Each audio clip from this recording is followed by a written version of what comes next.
Welcome to another episode. Keeping it orange and blue. I'm Ryan Evan, joined as always by Kevin Ducey. What's up, Kev? How was your weekend? It was good, man. It's great. Can't complain. A lot of fun time with the kids. So other than this craziness of the transfer portal, everything's good.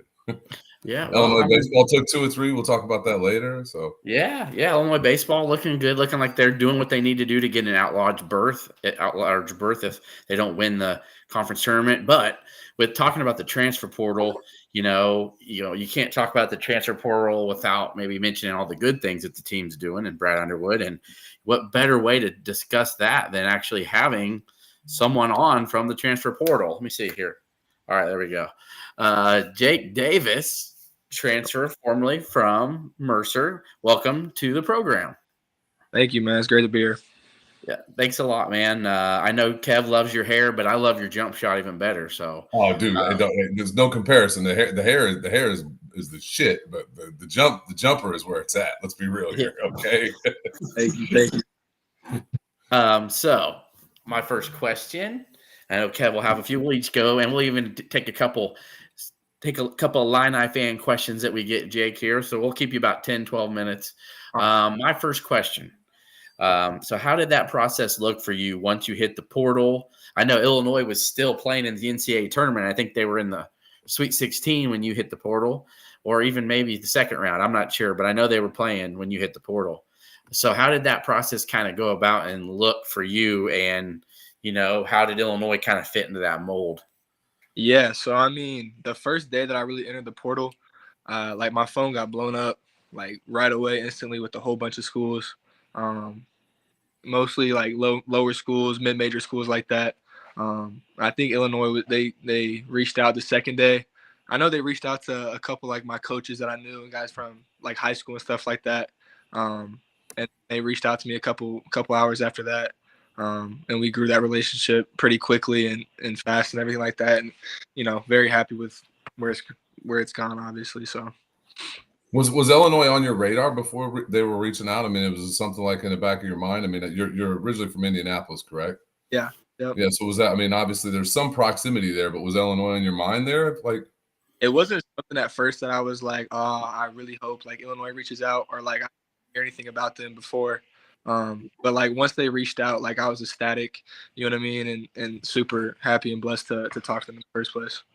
I mean, because naturally the Big Ten's in your blood, though. I mean, you're, come on, even if, especially with you being an Indiana kid, with basketball in your blood, the Big Ten owns that state. So was getting a chance to play in the Big Ten and going, I might get to stick it to the Boilermakers, or I might get to stick it to the Hoosiers.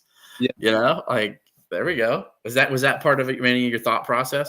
Yeah, I mean, obviously, like growing up, it was always been a dream to play Big Ten because, like, Power 5 is always a thing for me. Like, Big Ten was kind of the goal because it's what I grew up watching. You know what I mean? For the most part, being in Indiana and stuff.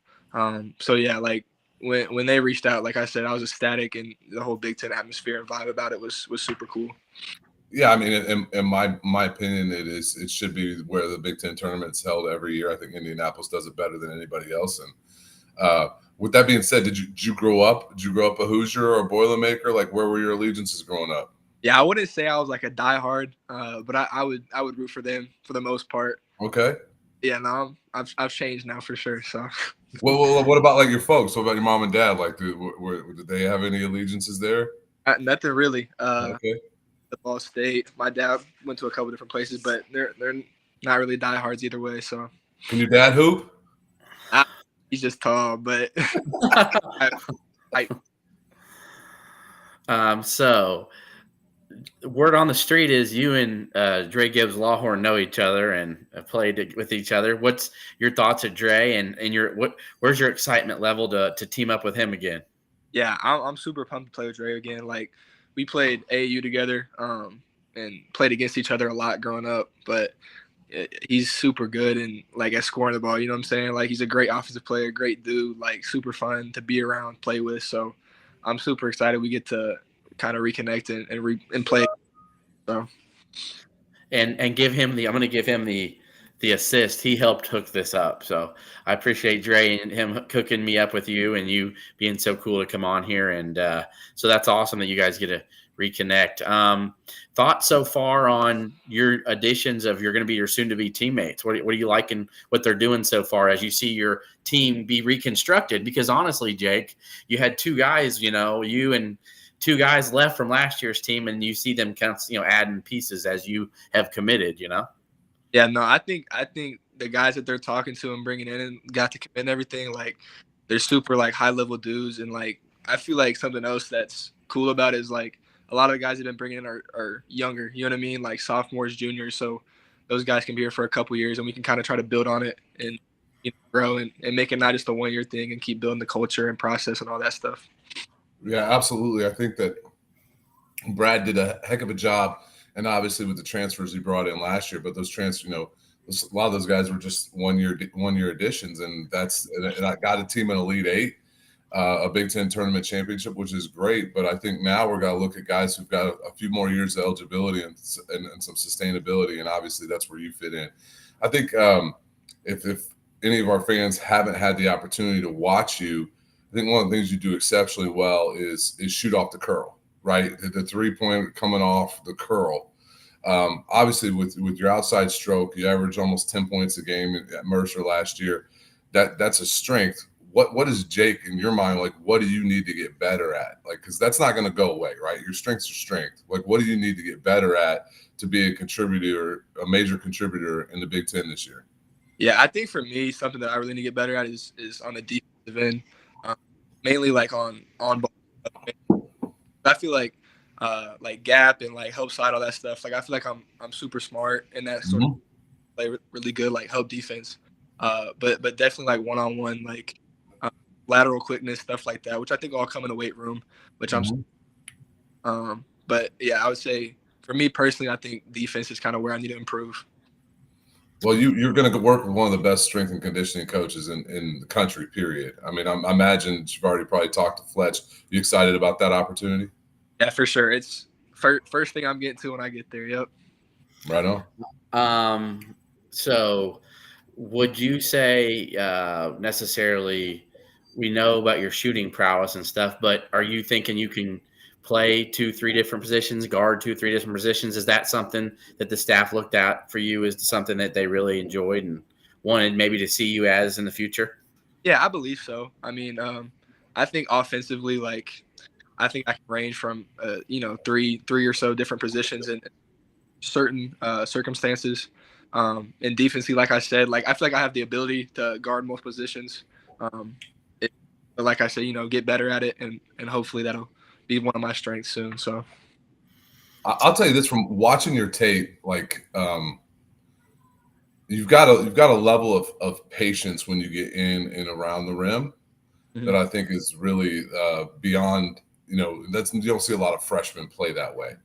And what I saw there is a guy who could probably take some notes and look at what Marcus Damas did for Illinois. And because you got really nice footwork, right? You're making. I mean, obviously you're a good athlete, right? But you're not Terrence Shannon explosive, right? And same with Marcus. And I think that when I watch that, I see that savvy there. I think you could really grow in that. And Illinois' version of booty ball and working your patience, and just got such a clean stroke. So I'm excited to see that part of your game grow as well. Now, Jake, you're 6'6". That's what you're listed at. What's your playing weight, and then where would you like it to be? Yeah, I think right now I'm 6'6", 215, 220 or so. And I think I like to be at 250 when I play. But obviously, like being with Fletch, I want to, put on muscle, lose fat, all that stuff. Right. And hopefully I can stay at that weight or wherever they need me to be. But I think 215 is a decent spot for me to be. Yeah, that's a solid weight at that size for a basketball player. Absolutely. So one of my last questions before we get to, a couple fan questions here. What was the biggest takeaway you used at Mercer? Because I noticed, I looked at your stat line. You either didn't start right away or you did, and then you kind of broke free. You had like your fifth or sixth game. I know you had like a really big game. You had a breakout game. What could you take? And then you kind of just took off from there, made 63 pointers at Mercer. What was your biggest takeaway, from your time there? Yeah, I mean, biggest thing you kind of like taking away from there is, like camaraderie and confidence kind of. Towards the beginning of the year, I'm not saying I wasn't confident myself, but playing college basketball for the first time was kind of a new thing and not really a shock, you know what I mean? But realizing that it's just basketball, and you know what I mean, I can play it. So that's one thing that I feel like I'm gonna take away from there, and hopefully we can bring the team and get some wins going. So. Any more questions, Kev? You got a couple here in the chat, or you can bring up some of the ones you see in the chat. That's fine. No, I just want to tell you that, hey, first of all, welcome to Illini Nation, and this is a really rabid fan base. I'm sure you're aware of that, and it was really nice to get a guy of your caliber, right? You've played at this level, just like you said, like you realize, hey man, I can ball. Like the ball's round, the hoop's 10 feet. Like it's the same thing you've been playing for your whole life, and I just want to tell you that like we're really rooting you on, and I'll just take one here from Colin Williams, one of our fans here that listens in and contributors. He's like, what are your goals? Like, what are your personal goals? I'll ask this. I'll change it a little bit. What are your personal goals to start the season? Like, what are some things you really want to grow and improve on before the season starts? Yeah, for me, like my only worry is just winning. You know what I mean? Like, I just that wins, has success, all that.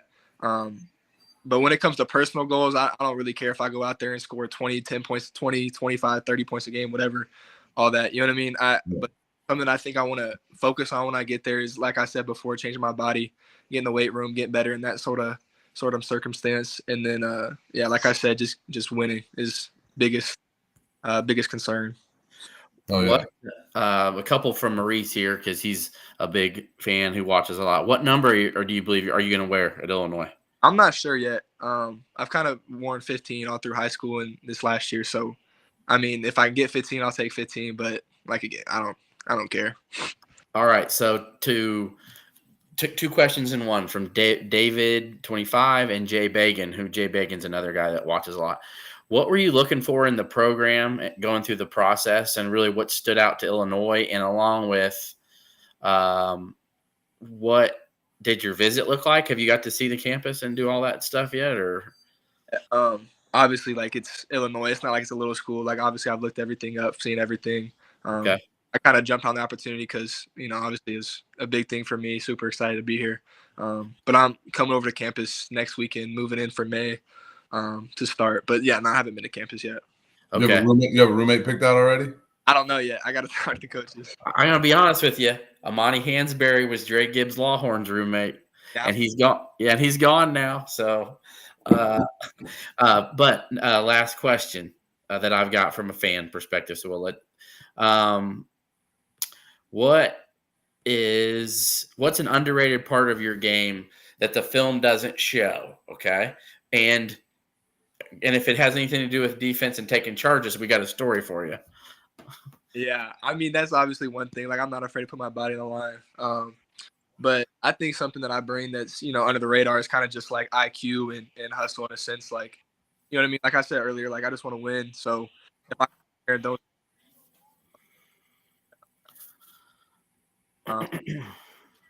that's what I can bring to the table. So like that.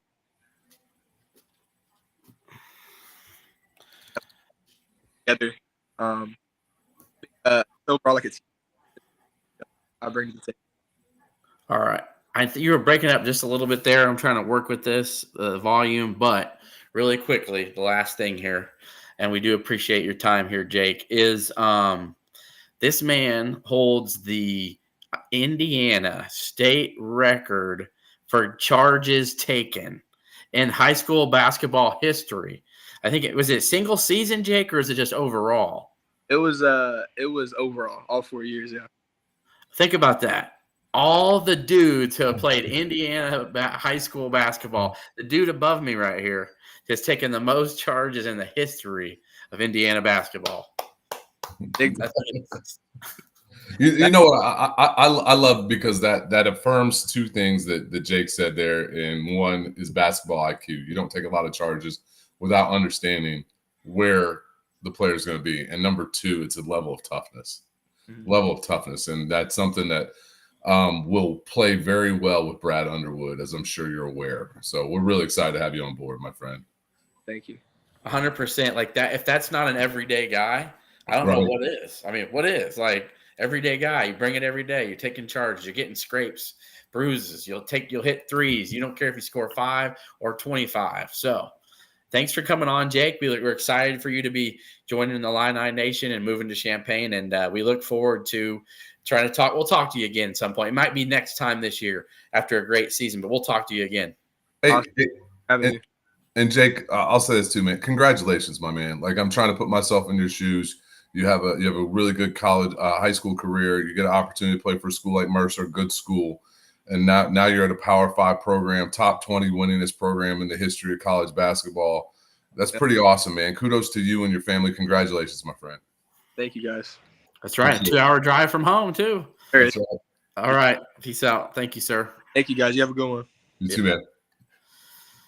Well, keeping it orange and blue, we try to keep it real. We've got 2 weeks in a row. We had Dre Gibbs Lawhorn, Jake Davis, getting to know next year's team. I'm working on someone else for next week. So we'll see how it goes. But first impressions from getting to talk to Jake, Kevin.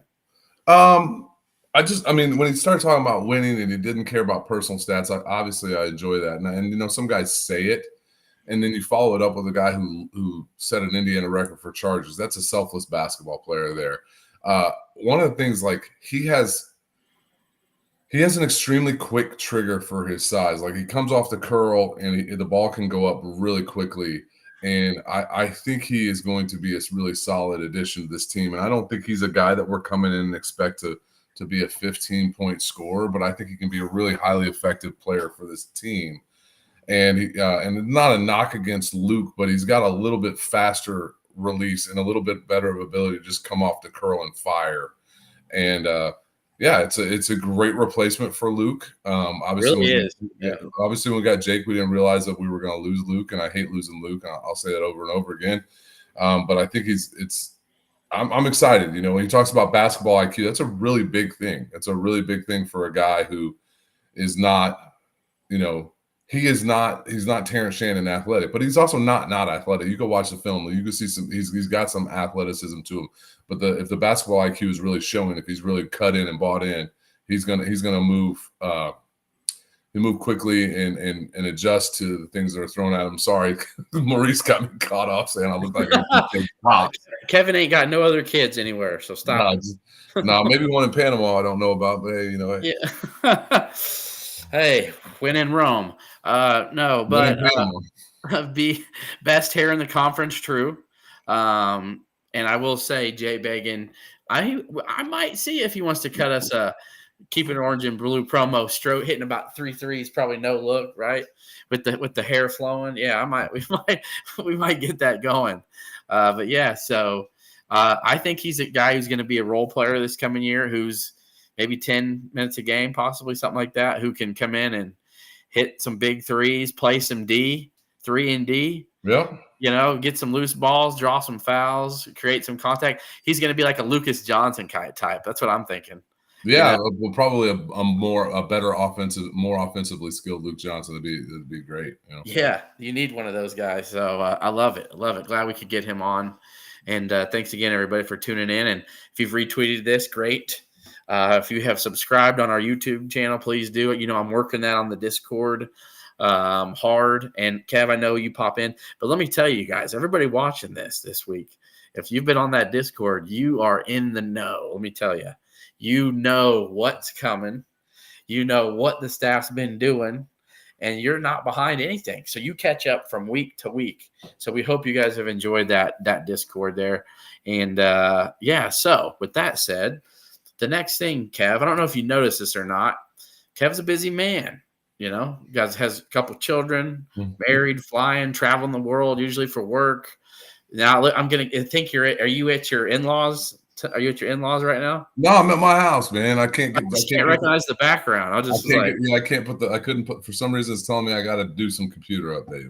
Okay. All right. So with that said, you saw I put a new Illinois player prediction, right? Over the weekend on Friday night. Did you see that? I did, absolutely. Yeah, we discussed it. Yeah, absolutely. So. Okay. So, Illinois has been looking for a big. They've been looking for a 5, like that's the thing. Illinois fan base.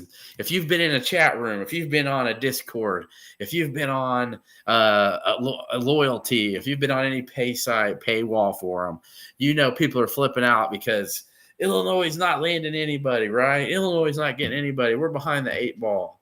Well, you know what? The staff has been in other countries working that, and they're still working a wing prospect, which we're going to get to. But as you guys saw, I made a prediction, and I am expecting Illinois to have a big man commit as early as tomorrow. So, and that is some big news, and we're going to talk about it right now. So, 7 foot from Croatia, nearly 7'1". His brother is Big Z from who went to Arkansas to follow Calipari. He was Orlando Antigua commit and recruit there at Kentucky, but he followed Calipari to Arkansas. So what does Orlando do?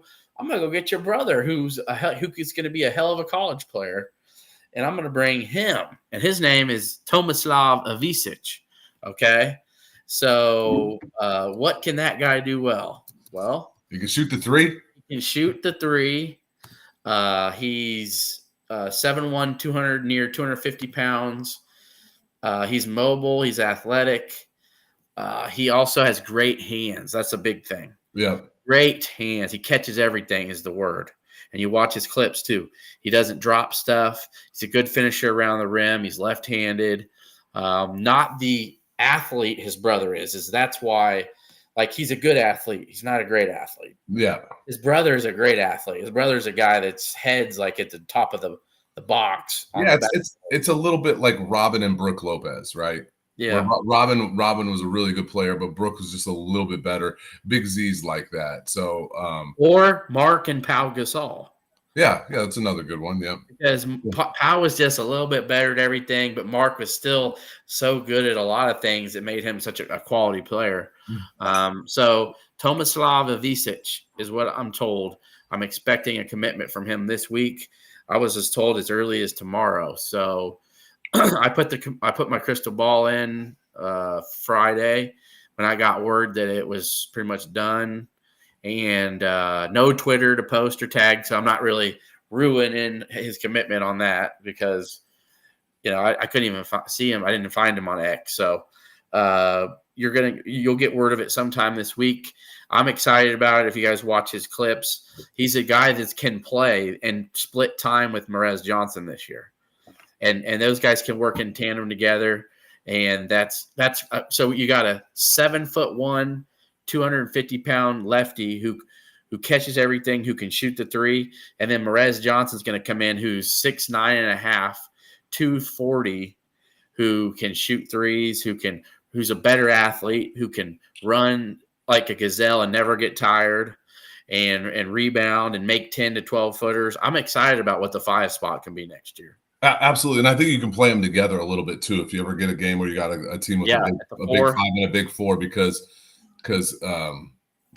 Big T can stretch the floor. And somebody asked, can he really shoot the 3?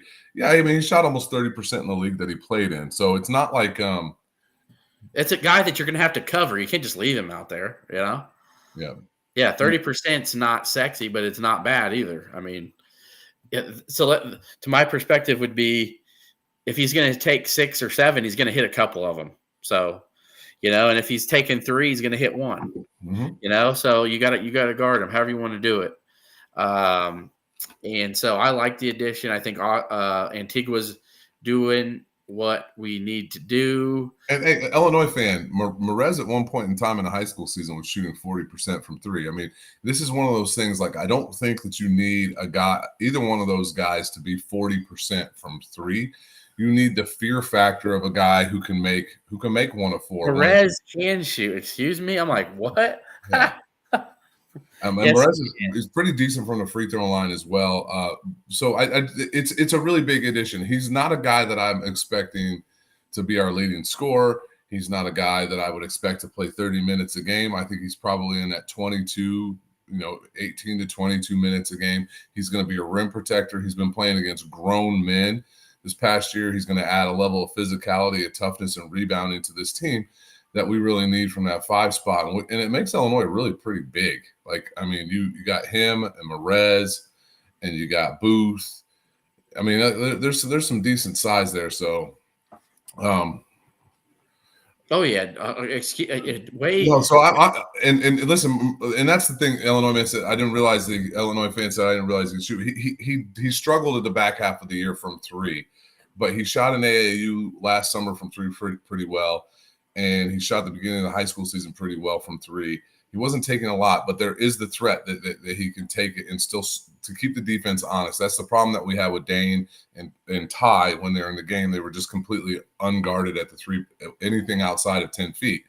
And so that prevents some guys from playing together. And I think that's where Big T can present some problems there with his size and his ability to stretch the defense. And 100%, the roster is oozing with NBA potential. Excited to see it. I mean, I think Trey Smith's going to be a lot better than Trey White.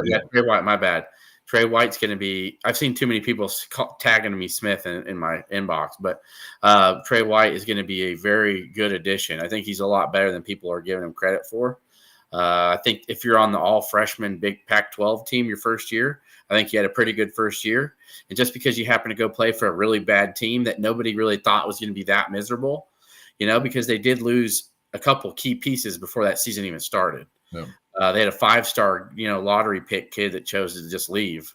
So right before the season started, I would say Trey White is definitely offensively better. Offensively, he's way better. Yeah. And they're very similar athletically as well. But I think Ty Rodgers better defender, probably a little bit better rebounder if you compared their minutes. Yeah, I think Trey's probably a little bigger, but not as explosive.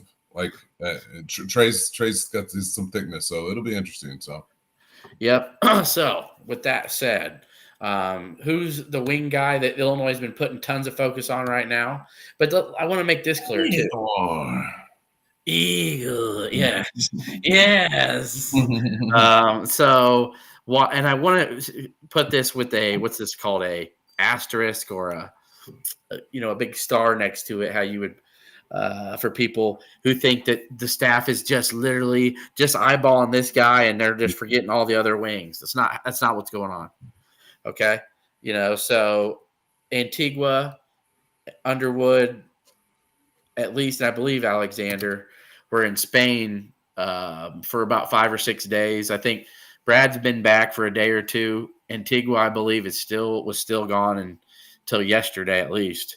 But been working and still working from what I'm hearing on Igor Dimin from Real Madrid, okay? And he is projected to be a top 20, 25 pick in next year's NBA draft. And that is the guy that I know Antigua's been working on very hard. And luckily he speaks Spanish, so that makes it a lot easier to deal with the people there in Madrid. And his agents and all kinds of stuff like that. So there's things going on behind the scenes that people in our Discord would have been knowing for the last 2 days. Reason to get on there. I want to address something Bill Mo said in the chat. Until a European guy does something, you can't count on anything from them. Well, I mean, European guys are doing things all over college basketball and all over the NBA. Yeah. Don't get it twisted because we had a scholarships available and we took Matisse Vasil. Like that was like we had a scholarship open and we took a flyer on a guy. And somewhat similar was Zach Perrin, and then he had something with school and credits and then couldn't come in till the midseason. And then Colin Williams brings up Georgie. Yes, Georgie was playing in the States, but he was fairly new. He was a no-star guy. So you're hitting 1 out of 3 on 3 no-star guys. That's pretty good, right? Isn't even close to that, by the way. I just want and these guys are not no-star guys. These guys are, Igor. Just like you talk about, Igor Dimin is a guy. Who cares? That's just so. It's like saying that Ohio State running backs don't work in the NFL. Like they're all it's new. It's a different coaching staff. Sometimes it just doesn't matter. It's just dumb. Dimin is a really phenomenal basketball player that's being projected and potentially in the lottery in 2025. Okay. And Illinois fan, if you don't think Demon is someone who puts pressure on the rim, you need to watch some more highlights. Because that's what he does. He attacks the rim. He finishes around the rim. He finds open guys. He's very not only does he have high IQ, he throws dimes, he drops dimes, he finds open guys. Literally, that's what his highlight reel is him finishing excitingly around the rim, up and under stuff, like using both hands. Like, and he's 6'8", by the way. So, but like Illinois fan, I would be really thrilled if we got Kadari Richmond too. I think that guy's a walking triple double. He had a bad year from three, but I love what that guy brings. He actually would be. You'd probably move Kadari Richmond basically to de facto point guard, and you'd move Boswell to the 2. I just the guys. Here's the difference: is the guys that we got at Illinois that were European players were throw-ins and projects to see if they'd work. Demin and Ivicevic are not. Those aren't projects. Those are coveted guys that we want, and that other people want. Illinois outbid Ivicevic 2 other teams. I'm going to name one right now. SMU. Okay, and SMU just is in a bigger conference now. They've got. Let me see who they just hired. I know they hired a solid guy to be their coach. And Demin is getting interest from Kansas. So I mean, it's not like. Yep. And I don't know if he's better than Storr. I just think that Storr brings a level of problems that Illinois didn't want to deal with.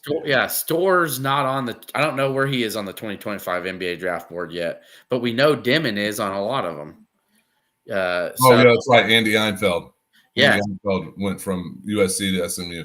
Yes, so he has been notorious for going after bigs in other countries and being successful. Illinois outbid away for years too. So Illinois outbid SMU for Ivicevic, and Antigua got it done. I just want to let that be known. So and Illinois fan, I love everybody has opinions, you know. Yeah.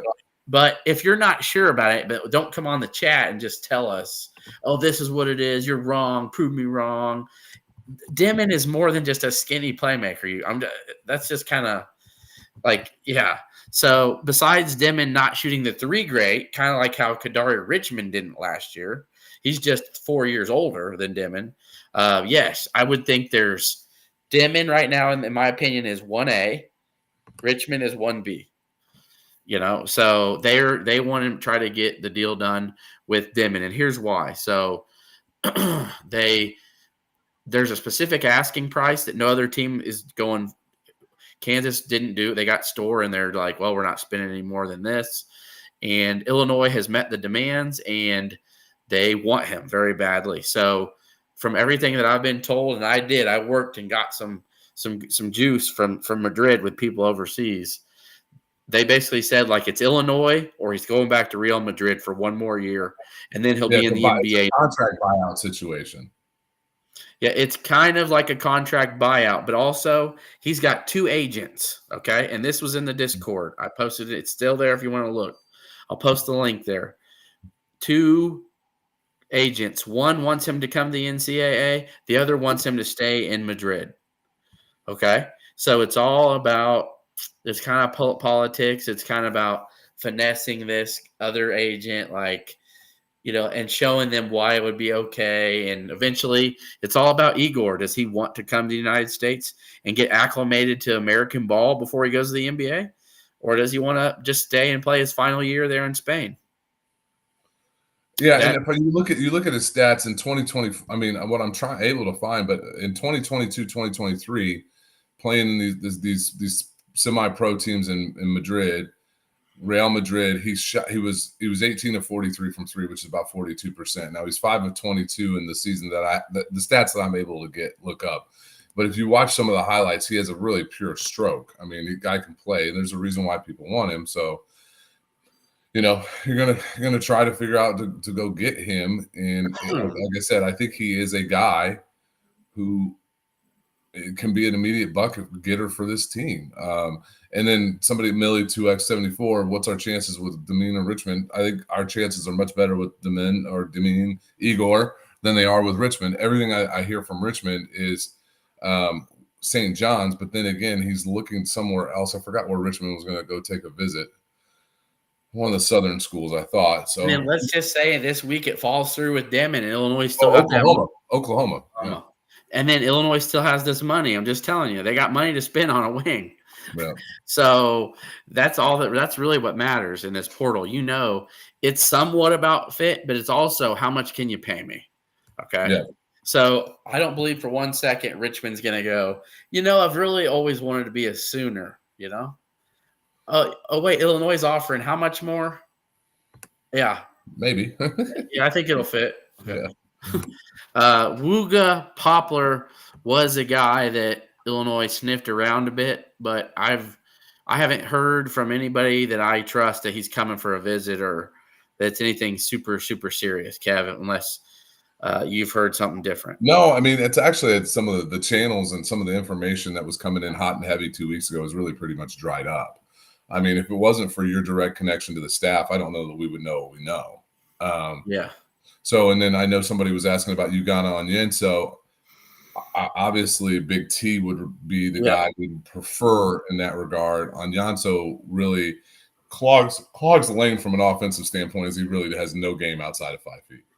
And I think, honestly, that's why Antigua prefers Ivisic over Onyenso. Because Onyenso, while is a better defensive shot blocker, probably pretty similar rebounder.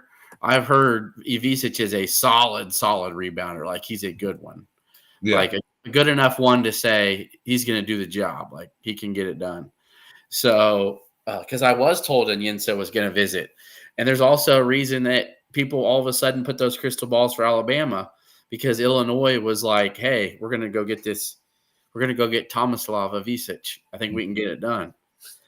And yes, Omier just committed to Baylor just a little bit ago. I saw that before we came on the show. So. Illinois, yes, and Big T can certainly protect the rim, not in the way on Yenso or Cliff Omarui, but he's going to be a deterrent in that he's 7'1", 250 pounds. I think about Kofi didn't block a ton of shots, but he was always a deterrent. I think that Igor will be somewhat similar, not as beefy as Kofi, obviously, but yeah, he'll definitely add some rim protection. Yes, sir. So that is Merez will probably be a better shot blocker, to be honest with you. Yeah, but Big T's not a slap. What's the best way to say this? He's a rim deterrent. Okay, mm-hmm. He's not necessarily the guy blocking shots, but he is a guy there who deters them from shooting, and that sometimes is just as good. Because we didn't really have that last year. Let's keep it real. You don't know why Illinois didn't try to get that big from Samford. Well, Illinois had their eyes on.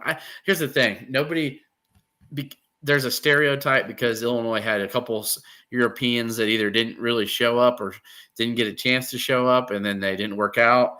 But there's no reason to believe that this guy is going to be a dude that not only won't play, but won't make an impact. So none of the guys, I keep going over this, none of the guys that we've ever brought in, did we ever bring in with an expectation that they would be major contributors? Even if you want to throw in Tom McCain and Greg Boigbadin, all those guys were never thought to be Benjamin Bosman's Verdonks. They were all throw-in players. Yes. These are all throw-ins to fill scholarships. These are not guys we're throwing in to fill scholarships. These are guys we're recruiting to come and play immediately. Starting roles potentially for these guys. Igor has to make a decision in the next week or two. I mentioned on the Discord that I'll feel by this time next week, the staff will know a lot more about where they're at with him. Is it worth to keep pounding nails, or is it time to take a step back and look in the other directions of what's available out here and guys that they can still get, because there still are, again. So that's what, and if you'll know, if I put a crystal ball in, you'll know how I feel about it. So other than that, I think this is going to be a really nice addition. Igor would be a great addition. I think that'd be the cherry on top. But having a big Tomislav Avicic is a nice addition. I like it.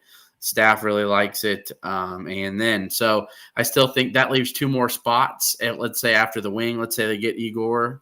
I know they want to keep 1 spot open. So that means that they will get another, like I mentioned, a Justin Harmon type. Okay, a guy that can give you 5-10 minutes if you need a rotational veteran guard, who they could trust to give the ball to in some situations, and who could play D and won't mind playing D and won't mind rebounding.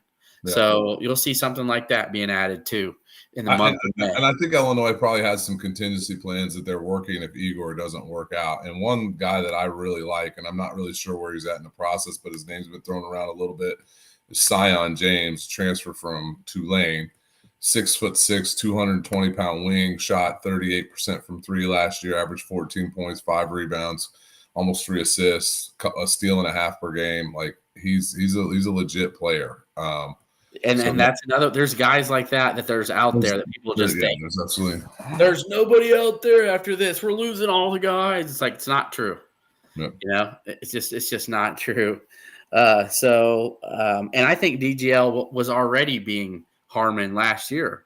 He probably had surpassed him. I mean, let's be real and honest. By the end of the season, he had surpassed him in that role. I honestly think that I would look for DGL to be a guy like the 6th man or something on this team of more substance than what Justin Harmon was last year. Knock on Justin.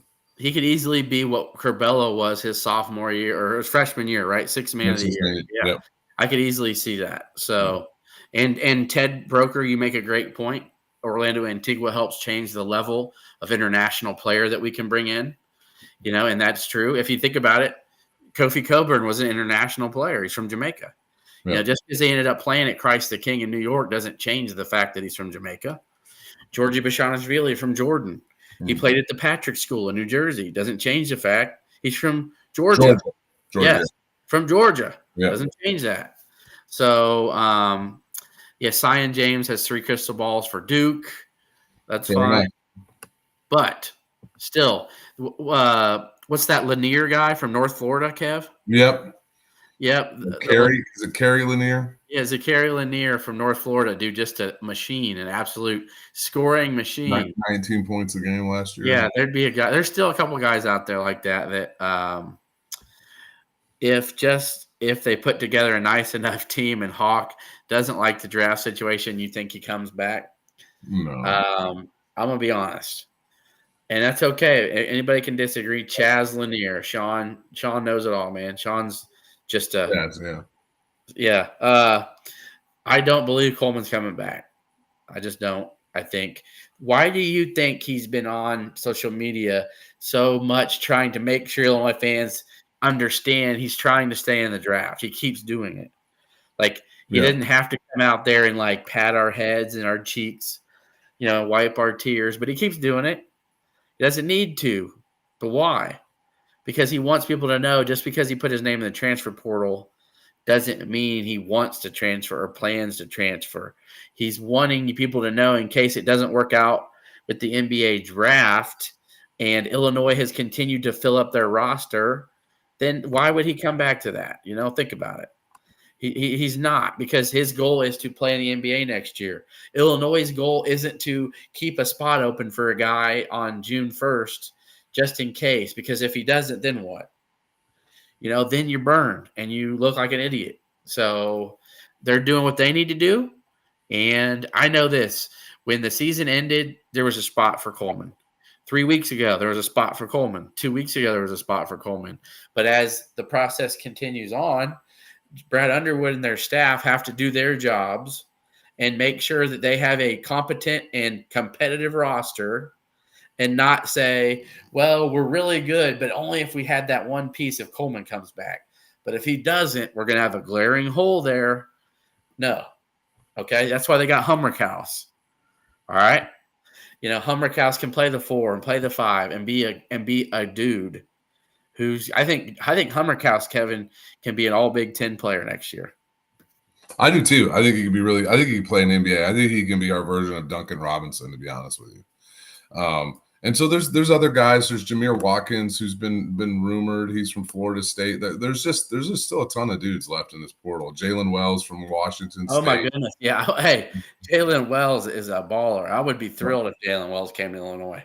Yeah, he might stay in the draft. I mean, there's other guys out there. I mean, there's I know the staff has some contingency plans. I honestly think that the way when you add Big T, I think that the roster's set that you can have a rotation of 7, 8 guys right now that can win, that can get you to the NCAA tournament. And this year might be a bit of a rebuilding year. And when I say a rebuilding year, I think a rebuilding year now for Illinois is probably somewhere between a 6 and a 9 seed, and that's okay. Like that's and winning more than 20 games. Yep, absolutely. Yep. So, and by the way, that's the floor for this year. I just want everybody to know that. That's the floor. That's not the ceiling. Right. I think the floor for the talent. And Chaz Lanier is almost a lock for Tennessee. Just because you see and hear a lock and think this and that doesn't always mean that. There's a lot of things at stake. All it takes is one person to change their mind and go a different direction. Yeah, there's I mean, if you're working on a buyout with a guy on a professional roster in Spain, there's money that's attributed that's out there. And if that money becomes available, those players who are supposedly going to Tennessee or Duke or wherever else, when the money becomes more accessible somewhere else, then it's like, hey, man, it's a bigger bag, dude. And so I've got 2 baskets here. I'm putting them all in this basket right now. Yeah. Okay, well, what happens when that basket breaks or it goes away? Well, all those eggs are going to fall back into this basket. So then you have, I know it's like, I'm not trying to teach your how to balance your checkbook, but it kind of like, you know what I'm saying, Kev? Yeah. Like, it didn't work out with Real Madrid. Well, oh, darn it. All that money we were going to spend on a buyout and all that money we were going to give him, well, we have it now. So we can pay this guy. And there's a guy who's new to the transfer portal who we got to see up front and personal, up close. Jordan Lathan from Morehead State. Guy had 23 against us. Is he eligible to play one more year? I think from everything that I've seen, I don't understand why he wouldn't be. I saw the guy I saw a headline, guy who's used all his college eligibility enters the transfer portal. But maybe. But we could Google that. Maybe look that up, Kev, for a minute here. And we're going to start transitioning towards final thoughts. And while I'm doing this, Kev's going to look up that because I swore I saw that. And let me tell you, he's a baller, dude. He played good against Illinois in the first round. 23 against us. Okay, so what happened was he had a transfer redshirt season. So he's a guy who would have a COVID eligibility for a 5th season. I think he would have eligibility. He had a medical redshirt in 2022-23. But other than that, he's played 4 years of college basketball. So would they extend him to 5th? I think they would. Yeah, I mean, as long as it wasn't that COVID year, 1920. Right. Because that year, technically, they gave him back, you see.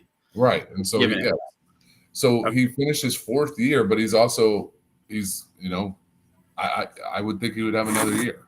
Okay. Yep. And guess what, though? I want everybody to know this. Why is that a name, you think? Illinois offered him, by the way. Illinois offered him in Antigua. Remember, on Brad's initial staff. Okay, I remember this. His initial staff, Jordan Lathan, got offered by Illinois. And one of those guys on that initial staff was Orlando Antigua. So that's where the tie is. Brad knows that. Brad knows they offered him. Antigua probably remembers that too. I think there was issues with him getting in or something. He ended up going to UW Milwaukee. But UTEP first and then UW Milwaukee. Yeah, as you guys have seen, he's a baller. He's a baller. He's a torch, man. Yeah. Yeah. So if we ended up being like that's the C plan C prize. Yeah, if that's the plan C, a guy like that, that's a pretty good pickup. So, but anyway, let's go to final thoughts here. I hope you guys have enjoyed today's episode. And I'll start off first, Kev. And if baseball's your final thought, then I'll let you start off. Well, we can both talk about baseball. Okay. All right. Well, we can battle with that. Maybe you don't have any golf. Didn't somebody in Illini golf do anything decent? Didn't he finish good? Yeah. Adrian DeMont DeChaussart made the cut this weekend. That was pretty cool. Thomas Peters had a really good showing in the Live Golf, a top 5 finish. But man, I'm just excited about Illinois baseball right now. What they're doing is just a ton of fun. And you go ahead and start, and I've got some other things I'll add in on that. Yeah, sounds good. I just don't want to waste our final thought, and we both have the same one. But hey, you know what, though? Our fans should be excited about a baseball team that we haven't been excited about in a few years. I have not been to Illinois Field in my life, but I'm going to change that I'm going to change that. All right. Might be next weekend. This team is they just hammer the ball. Okay. They just put 21 up on 22nd ranked Indiana State on Tuesday. By the way, that helped their RPI big time. Okay. Their RPI was like 68. Kev, look up some of this stuff while I'm talking. Yeah, they're 49 now. Yeah, which is really good. I think that's I don't think many teams inside that top 50 get left out of the NCAA tournament. I don't think so either. And then kicking Ohio State's ass today really helped. And then beating them yesterday, making sure they won the series is huge. So I've been watching them very intently the last 3 weeks. At times, their pitching has let them down relief-wise, which is it's college baseball. That's sadly part of the game. That's why you see so many runs. But defensively, Illinois has got a really tough middle infield, and they've got some guys that would win the Silver Slugger. I mean, they'd win the batting, whatever it is. Yeah, the Silver Slugger at their position. First base and third baseman, Valachunas, I believe, or not, whatever. I believe it's something like that. But the third baseman, he rakes. He had a huge weekend. Connor Milton's still been killing the ball. Harding had another big day today. I think he had a 2-run homer, had a bunch of RBIs. They've got a converted catcher who I think is their first baseman now, or Scheffler, or he's just been he's got 40 RBIs and 14 home runs, something like that. But they hammer the ball. I think they're the number 1 offense in the Big Ten. Yes. It's like anytime these teams get up close to them or near them, they just go ahead and put 4 more on the board. You know, I'm like, this team's fun. My Cardinals suck. So, and you know, we've gotten into the Cardinals just aren't even worth almost for me to watch anymore. So I've just been enjoying watching Illinois baseball, and I'm going to go to Illinois Field. I think they play Iowa for their senior final homestand of the year. You got 6 games left. They're 13-5 in first place, 1 game over Purdue and Nebraska. Kevin.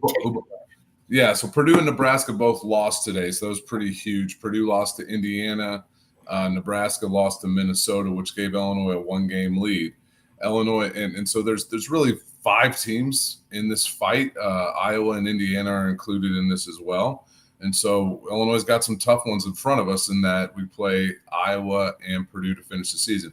Do get 3 home games next week, starting on Friday. I believe it's at 7 o'clock local time start, and then a couple of afternoon games on Saturday and Sunday.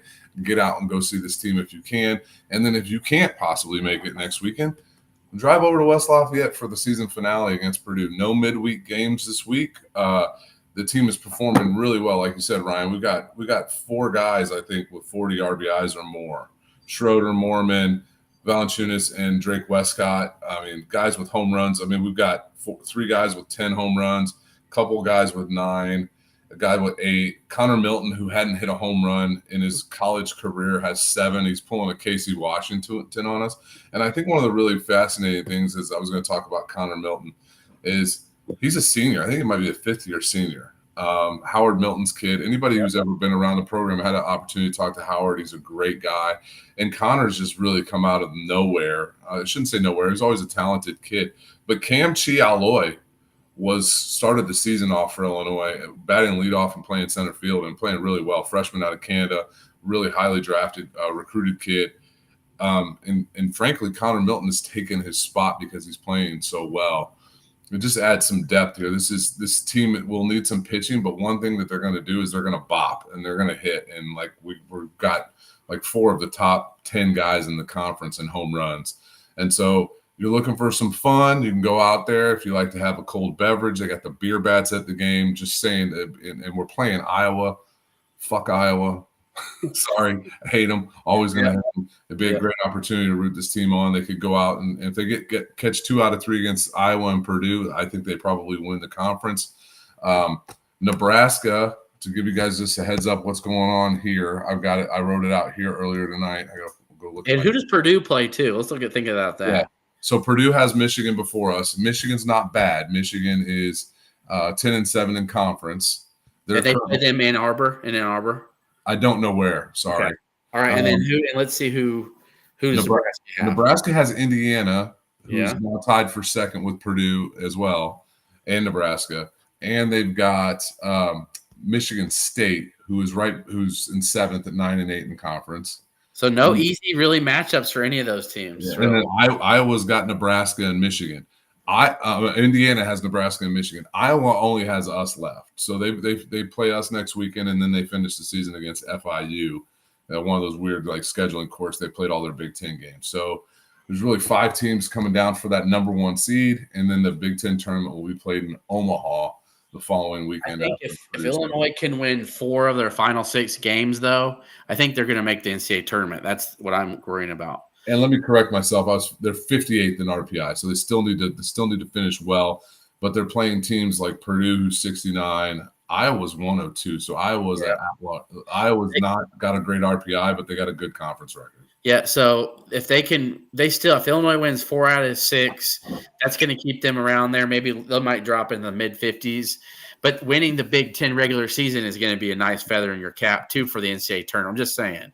Yeah. Like to say, well, Illinois is like 52 RPI, and they did win the Big Ten regular season, but they're not going to make the tournament. But just odd.